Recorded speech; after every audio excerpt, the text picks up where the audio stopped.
Hey,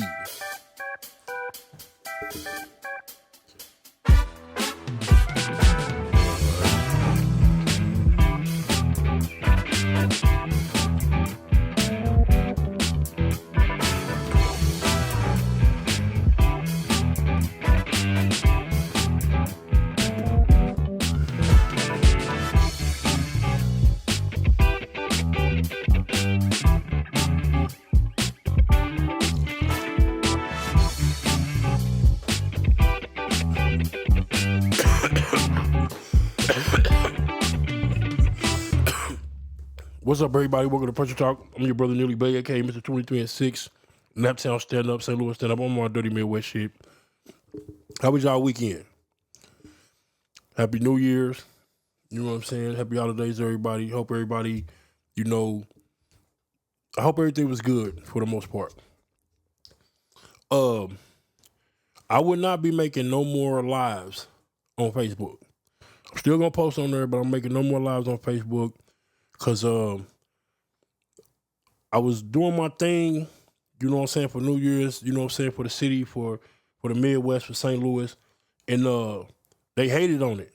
Like they took it all the way down, didn't give me no type of community violations guideline, nothing. Just took it down.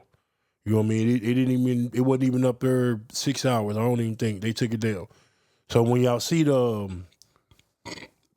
post with the same hat, but it's white with the red shirt on, that was the run through that led up to New Year's Eve. I just wanted to, see what everything was gonna go like, and that's what that was. I didn't plan on posting that, you know what I mean, but I had to because they hated on the first one. So I won't be doing no more lives, you know what I mean, on Facebook because I did everything I was supposed to do. I told them that that I didn't own the rights to the music, and all that stuff, and they still, you know what I'm saying, did what they did. So yeah, I won't be making no more lives on Facebook. And if you wanna, when you see posts like this with my podcast, and you don't get the full version of it, you're gonna have to go to YouTube. You know what I'm saying, and follow me at Derek Neely 4590 in order to get the full episodes. You know what I'm saying. I hope y'all subscribe. Hope y'all like, comment. You know what I mean. Whatever you need. You know what I mean. But yeah. With that being said, I want to make sure that my shout outs, you know what I'm saying, got out because I am, you know what I'm saying, repping how I'm repping. You feel me? And then after I do this, I got to hold true to the nature of my podcast, and we finna have a conversation about something. So first off, I want to give shout outs to Precious Whiteside, above and beyond her home healthcare business is most definitely, top tier. Whitney Bishop, she doing her massage thing, you know what I'm saying? Tracy Williams, you know what I'm saying? She also got several businesses out here with the home health aid and other things. Den, do your thing, bro. You know what I'm saying? I see you out here, bro. You know what I'm saying? May Allah bless your triumphs and your struggles, bro. D. Ross, bro, I see you. You know what I'm saying? Keep on pushing that motherfucking that issue, man, about that rent and that pay, bro. You know what I mean? Because we need more of that around the city. Also, the Road Hogs. Yes, sir. I see y'all. I'm gonna definitely see y'all, bro. Y'all out here doing stuff that ain't no other car group doing. You know what I'm saying? Y'all serving the community. But not only are y'all serving the community, y'all out here trying to help people get jobs and everything. So I'm gonna definitely take my hat out to that, man. Salute y'all for that, man. Tasha Hampton of Hampton Cleaning Company. Listen, I'm telling y'all, man, it's people in the city, man, that's making moves, bro. You know what I'm saying? They making moves. Shout out to my cousin, KTL Candles. You did what I'm saying? She doing her thing, and she sell apparel and all that type of, like, come on, man, let's get this money, bro. It's time for us to, we can't keep depending on people from outside to come in and, you know what I'm saying, do for us. And now with the state of everything the way that it is, I wouldn't want to, because dealing with them cats from the West Coast, you got to worry about, you know what I'm saying, getting told on and robbed because they get backdoored. Or if you fuck with motherfuckers on the East Coast, you got to worry about backdooria. You know what I'm saying? So, they ain't letting you in unless you feel me? So we need to do our own thing, man. You know what I'm saying? And that's what I'm here for with my platform. Like I said, hopefully I'll be able to get my book together, put my films together, you know what I'm saying, all that with this platform here. Hopefully this will be the starting foundation of all that. Now, with that being said, man,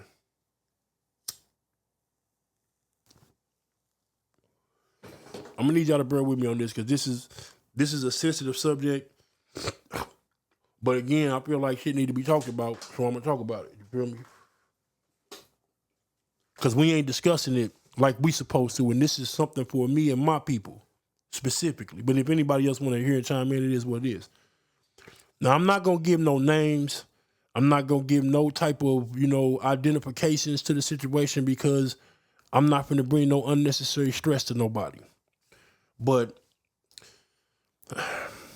I can say this because I have the ability to do so. Listen, let me say that.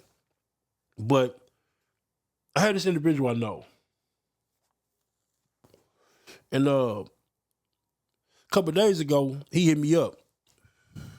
Told me he had an issue he needed to, lay on me. Because, a lot of brothers that was in the joint with me, I was a counselor. You know what I'm saying? Like, people came to holler at me, man, and they knew I would give them some real wisdom. You feel me? So, it's a lot of cats that still do that out here today. They hit me up and, catch a drawing with me and all that. Even my brothers, feel me? So he hit me up and he was telling me, he had met this female a few years back.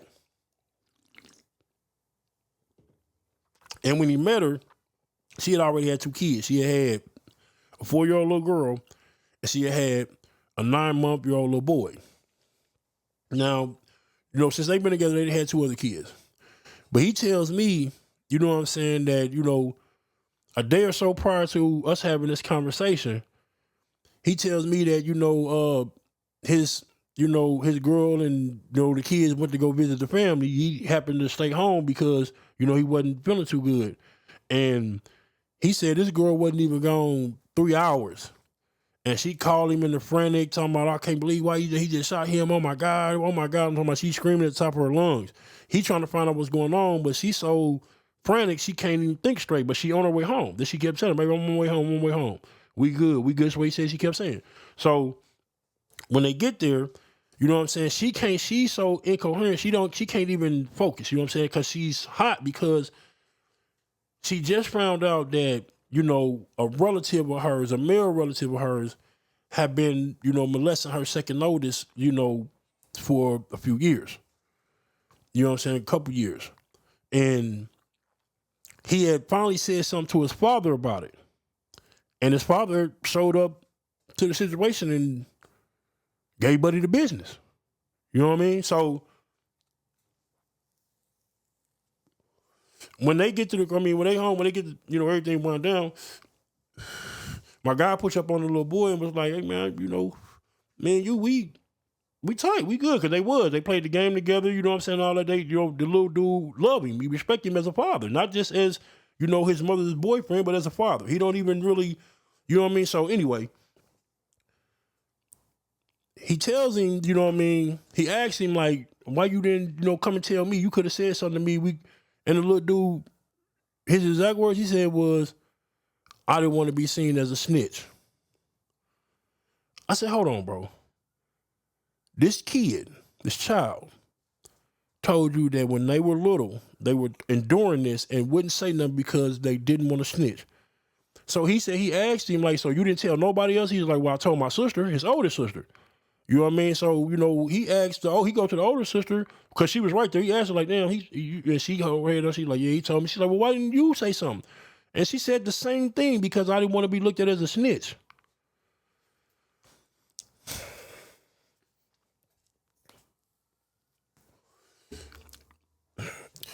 This be the shit that be pissing me off, man.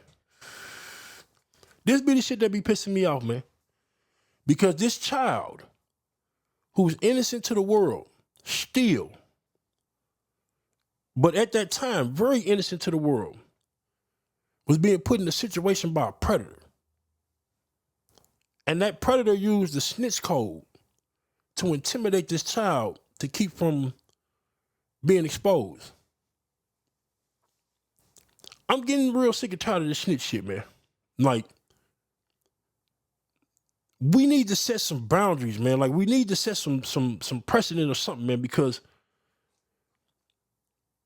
there has to be a difference, man.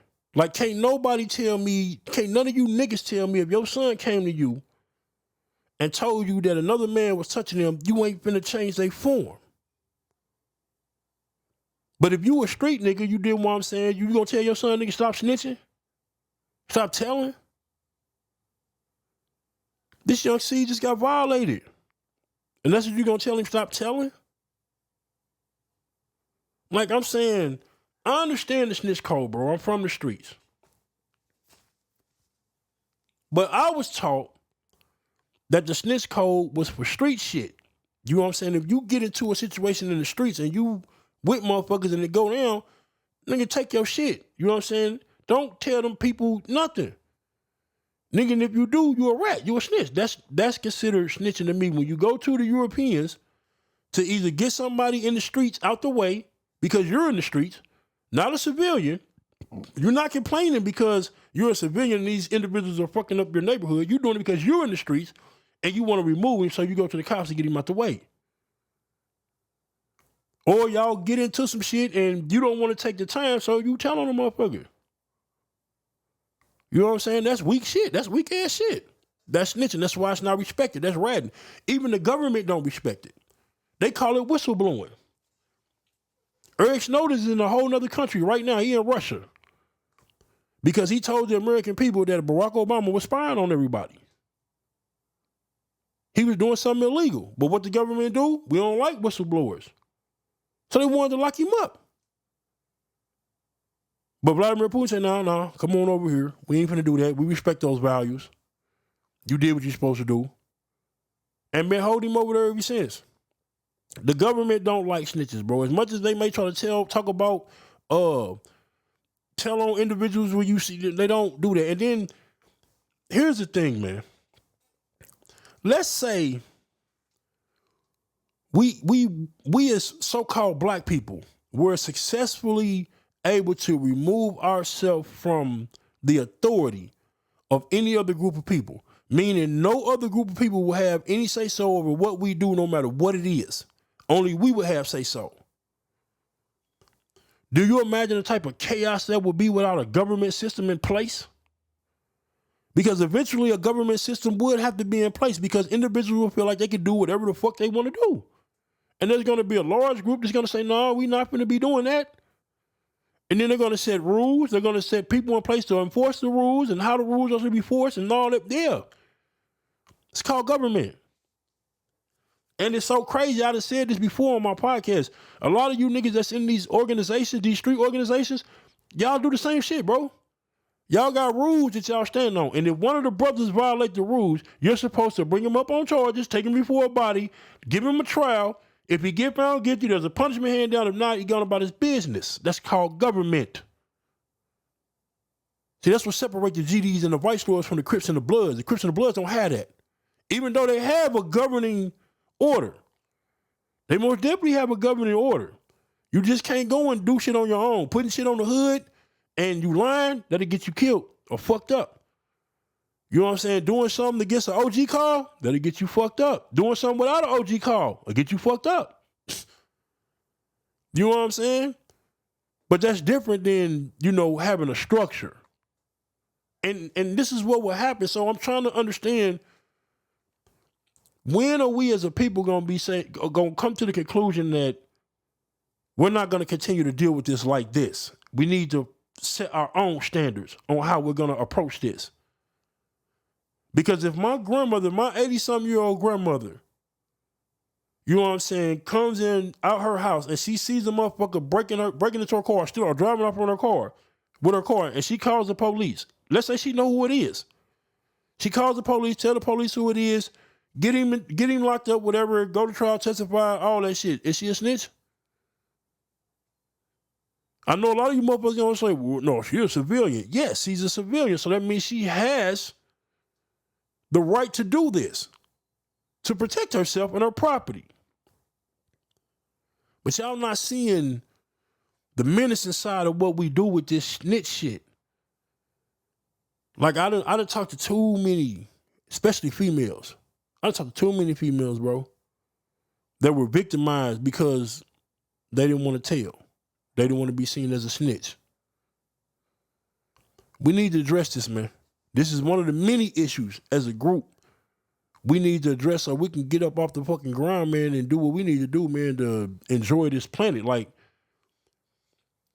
if I was an alien coming from another planet, another universe, and I were to come and read the Bible, and I would go to the first book of Adam and Eve, if I would have had to conclude that if I would have had to come to the conclusion of who this world was made for, I would come to the conclusion that the world was made for the so-called white man. Because they the only ones that really enjoy this motherfucker. They get to do whatever the fuck they want to do, how they want to do it, when they want to do it. Facts is facts. I would, as an alien, think that the God of this world is a white man. Even though we know this is not the truth. We know this is not facts. We ain't doing nowhere. We become spiritually lazy. Like, our will has really stayed sluggish. Even in the slow state that we're in, we do mighty things with the world. We are the Joneses. Everybody want to keep up with us. Imagine what would have happened if we really put our best foot forward and get this unity thing going, get this race pride thing going. Like everybody else got. We the only ones that don't love each other, bro. Right now, it's so much talent in this city, bro, and can't nobody come together, man, for everybody to eat because everybody want to be the one to say they did it. Or I did it first. Man, I don't care about none of that. If an individual got up there, and if I get up and open up a lane, and somebody else come behind me and do the exact same thing that I did, I'm not going to be mad at that, because imitation is the best form of flattery. Just ask Michael Jordan. Kobe Bryant became a champion imitating that man. Even though he took it into another direction, but he seen what Jordan accomplished, and he wanted that. He wanted that championship status. He wanted that legendary status. And he went after that and he got it, imitating that man. I think sometimes, man, we be so caught up into always wanting to be the one out front, instead of just accepting what comes to us, man, and be okay with that. I really wish y'all give me some feedback on this, man, whether it's on Facebook, whether it's on TikTok, whether it's on Instagram, YouTube, you know what I'm saying? I'm finna be on all platforms. I'm finna post this on all platforms. Get at me, man. Let me know what y'all think, man. Let me know how y'all feel, you know what I'm saying, about the conversation, man. Hey.